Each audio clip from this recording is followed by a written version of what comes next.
Hello and happy Tuesday, everybody. Here's coming up tonight on News Center Now. Why some ambulances in some communities are using nitrous oxide for your pain relief. We'll take a look at it. Plus, we're talking with a Mainer who was part of a relief crew that went down to Houston. They actually worked in makeshift hospitals, so we are going to talk to him. Also, why are some kids waking up at 3 a.m. on purpose, and why you parents need to know about this. And this is News Center Now.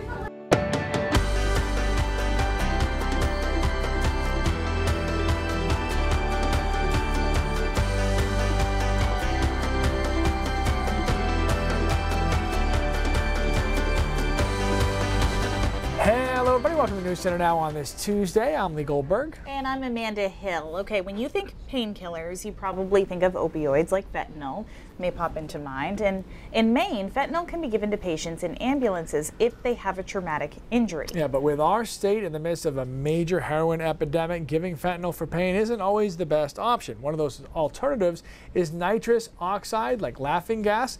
It's been around for quite a while, and paramedics say it's a valuable tool to have on hand, especially now.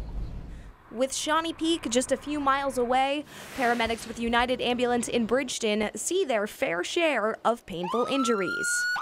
We have the ability to give fentanyl for pain meds, and we also have the ability to give Nitro NOx. Pain is no laughing matter. This is how it comes. But Nitro NOx is a mix of oxygen and nitrous oxide, also known as laughing gas. Have the patient hold it, and they breathe in. And it goes to work quickly. When they inhale, the medication is administered. Every patient is different, and sometimes laughing gas is a better option than an opioid like fentanyl. Some of the reasons would be, if the patient has a fear of needles, or if a patient has had a previous addiction and they don't want to fall into that position again. Nitro NOx is not an opioid, and its effects only last 2 to 5 minutes.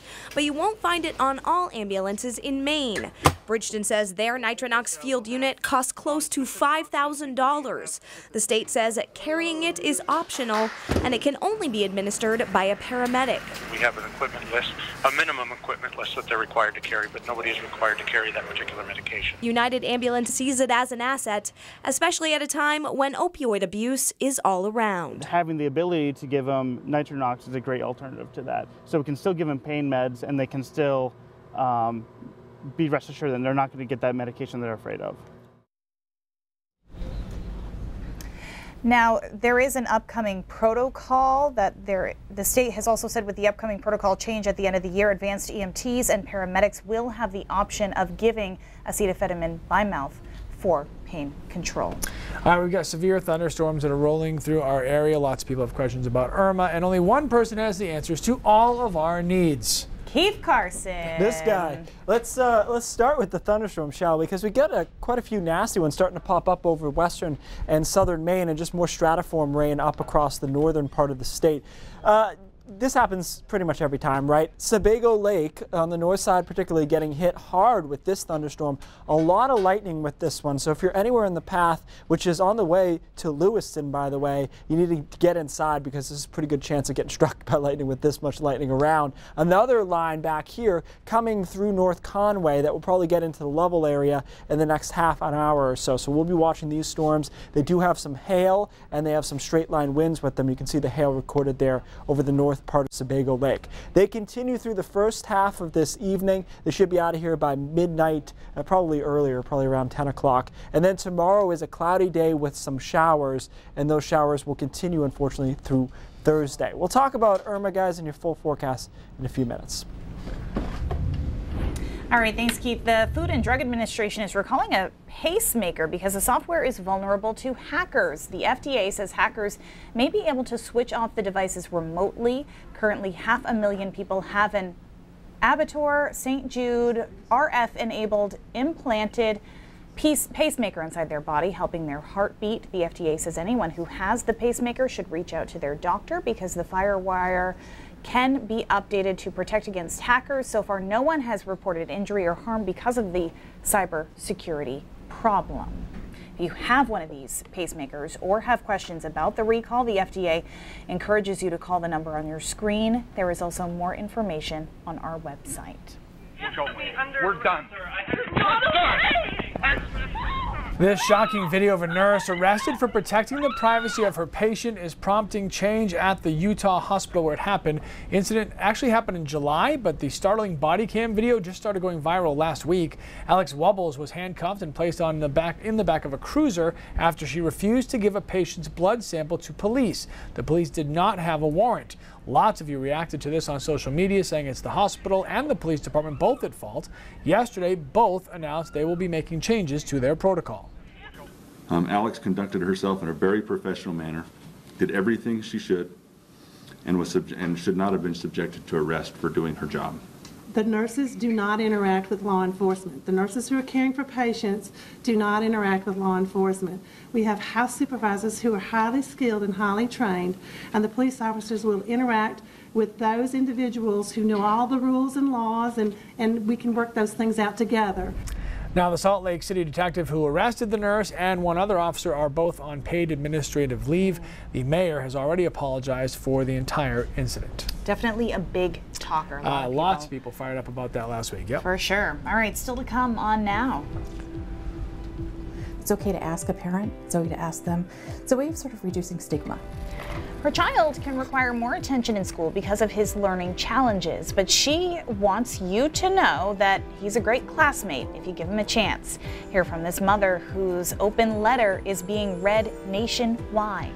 And how much money do you spend a month on your kids' sports teams? A new study says that number is in the quadruple digits for 20% of American families. Details when we come back. Nearly every district in Maine is back in school now. Kids return to the classroom. They're going to meet new students, some that have very different backgrounds. Yeah, a mom in Scarborough is making headlines nationwide with an open letter she wrote. Chris Costa spoke with her today, and Chris, this letter made it to the Huffington Post. That's pretty impressive. Yeah, Lee and Amanda, it's an open letter written by Amanda Morin. Her son has autism and ADHD. Amanda heard other parents were talking to each other, but not her, about her son, asking questions like whether he was in class with their kids, worried, it seems, that attention spent on him may take away resources or time from other kids in the class. So she wrote this open letter, which got picked up by the Huffington Post, encouraging parents to talk to her about the questions they may have about her son. Benjamin Morin is starting second grade. He stuffs his backpack early and takes his scooter to the bus stop. I know how to do a wheelie on it. His mother, Amanda, is a little concerned. You know, it doesn't necessarily hurt my feelings as a parent, but it hurts my feelings for him. Ben has autism and ADHD. Amanda says parents of kids in Ben's grade asked if their children would be in class with him this year, worried that he would require more attention from teachers and take focus away from other students. I hurt for him and want him just to be like any other kid, because he is just like any other kid. So she wrote an open letter, which got picked up by the Huffington Post. It's okay to ask a parent. It's okay to ask them. It's a way of sort of reducing stigma. Amanda knows a lot about stigma. Benjamin is her second son with autism. Amanda is also an author for Understood.org and the National Center for Learning Disabilities. I'm the perfect person to come ask these questions of. That as a parent, I want to hear from them. Other parents like me probably want to hear from them too. How about so that her son Ben won't hear a message lost in translation, something a child heard his or her parents say. I worry that it sort of creates this atmosphere that puts us as other, as opposed to just part of the community. Ben does require some extra attention, working with a speech therapist, an occupational therapist, and a social worker, removing himself when he needs a minute to get back on track. She says that type of inclusive education helps the students around Benjamin too. They get to learn that every kid is different, and it builds a sense of community. It's sort of like this little microcosm of the big world. As the bus nears, his mother hopes his classmates and their parents will look past his diagnoses. If you've met one child with autism, you've met one child with autism. They don't all look alike. Amanda says not every parent is comfortable talking about their kids' diagnoses, so she says finding at least one person that you can share your child's story with can help. She says sharing what you are comfortable with can help break down the stigma behind learning disabilities or challenges. And if you want to see the full open letter, you can head over to our website. All right, so I got a bunch of things. Okay, first of all, good for Amanda. As a parent, you need to advocate for your children, and I'm really proud of her for doing that. It's not an easy thing to do. Second of all, how did this get in the Huffington Post, and what did she think when someone told her or she found out this is in the Huffington Post? So two Two answers. The organization that she works for, that we talked about in the story, it works as a resource website for parents who have kids with learning disabilities or challenges. The Huffington Post has a blog that draws from that website a certain section that they post, so they saw it and they posted it. And then very quickly she basically said, I wasn't surprised by the number of comments it got, even though it did get a lot. It was more about the nature of the comments, people sharing kind of their stories about how children with autism had impacted their child's learning. Really great. All right, thanks, Chris. All right, elite sports programs for kids are a huge commitment, time-wise and financially. Yes, and it's a chance for your kid to really grow as an athlete and person, but financial experts say parents may be investing too much in a pipe dream. A new study by TD Ameritrade found almost 1 in 5 families spend more than $1,000 a month per kid on sports expenses, and more than 30% of parents say they don't contribute regularly to their retirement funds because of sports-related expenses. And according to the survey, an unrealistic number of parents think their kid is going to go pro or earn an athletic scholarship. Financial experts say saving money for your retirement and putting money away for college tuition needs to come before the elite sports. That is sound advice. Hard to do. Westbrook native Trevor Bates, who picked up a Super Bowl ring with the Patriots back in February, was released from the team's practice squad today. The former UMaine Black Bear was released from the team on Saturday, then signed to the practice squad on Sunday. Today's change could be temporary, though, because practice squad players are often released and then called back. I did speak with Trevor about a half an hour ago. He said, yes, he is disappointed in being released, but hopeful to get picked up by someone in the near future. As the defending Super Bowl champs, the Patriots are kicking off the NFL regular season. From the in-game entertainment to keeping thousands of fans safe, Mainers are an integral part of the Patriots' success.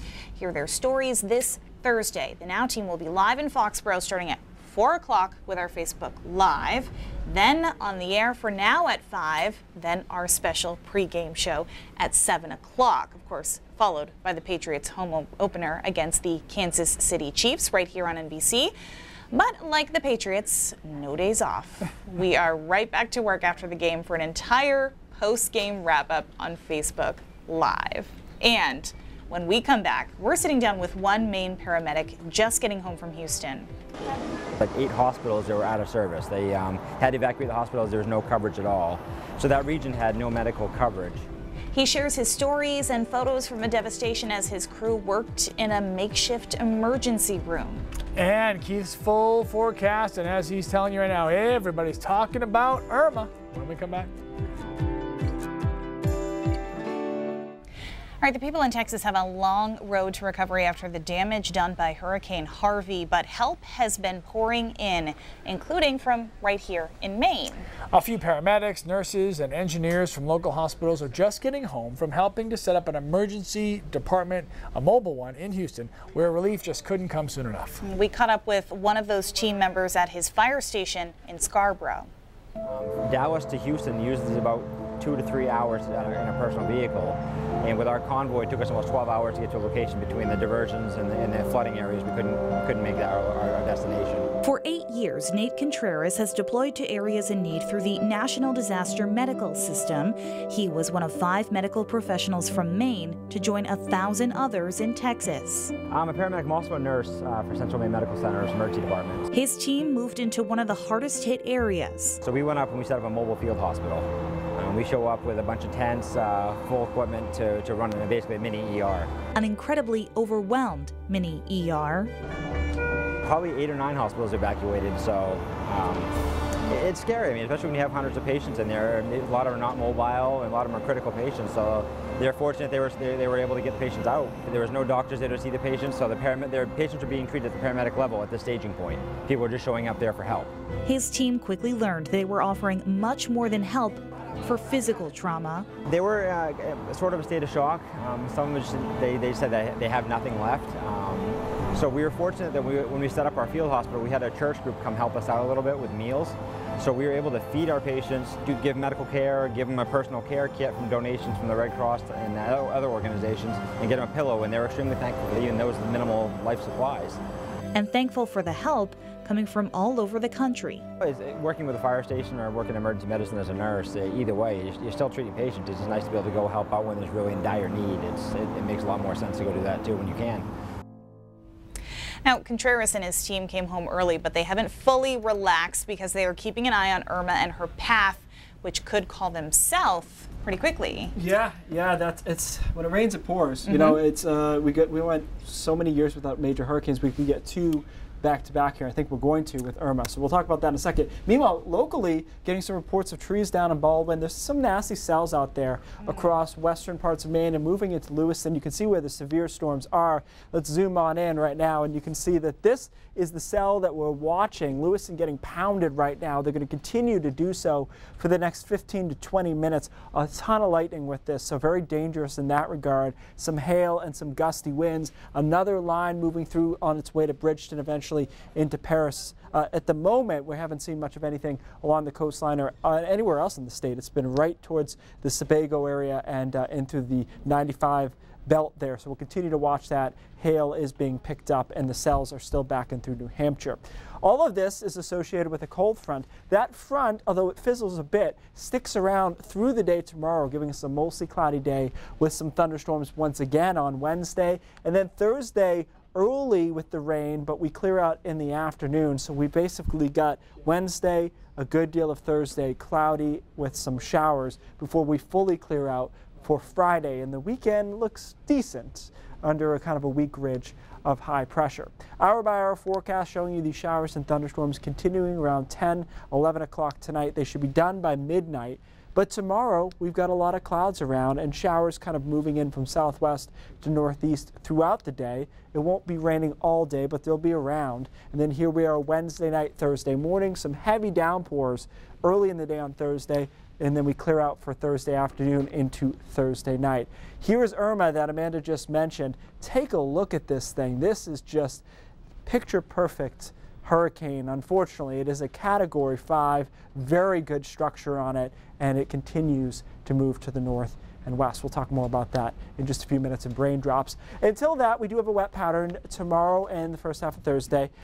You know, the weekend at this point can be described as decent. You know, I think we got isolated showers, 20–30% chance of showers both Saturday and Sunday. Neither day is rainy, neither day is spectacular.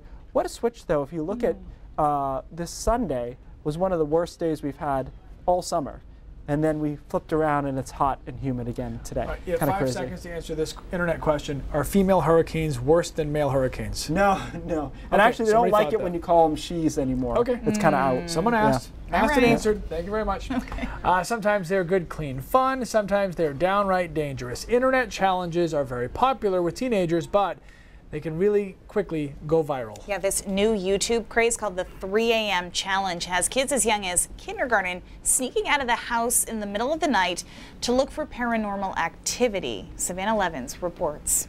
So tired. The 3 a.m. challenge is the latest social media trend. I'm gonna go wake up Ronald. I'm gonna do another 3 a.m. video. That's really frightening as a parent. Debbie Breen is a licensed family counselor in South Charlotte. 3 a.m., the witching hour, that's just dangerous. And yet they're being encouraged to do this. The goal of the challenge, wake up at 3 in the morning and catch something scary on video. I've just heard something. Then post it to YouTube. They just rung the doorbell immediately. This is just setting a dangerous precedent, I think. Eric Goldfield is a child counselor who specializes in the impact of social media. The biggest role models now for teens and young people are YouTubers. These are who our kids are looking up to, so they're going to want to emulate that behavior. My mom's asleep right now. Every night, more and more children waking up, literally seeking out danger, all for likes. And this is critical for parents. Talk with your kids about it. While the children might see a challenge that's all in good fun. All right, close the door behind you. Sneaking off in the middle of the night without mom and dad. Turn on the jacuzzi. That's what real nightmares are made of.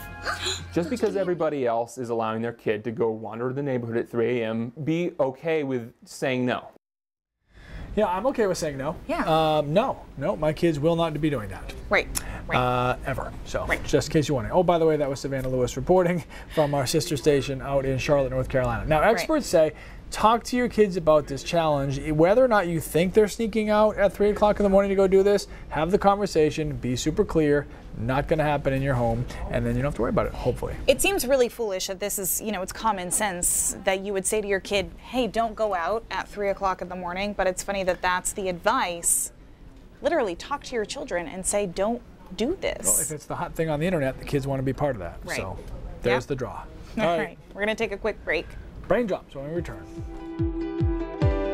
Okay, have you seen this rumor circulating on the internet today? Stories circulating that Hurricane Irma, headed for Puerto Rico as we speak, will be the first Category 6 hurricane on record. Now, this is a powerful storm, bigger than last week's devastating Hurricane Harvey, but is it in a class all on its own? Casey dropping some brain for us today. Is this true? Well, here's an easy answer.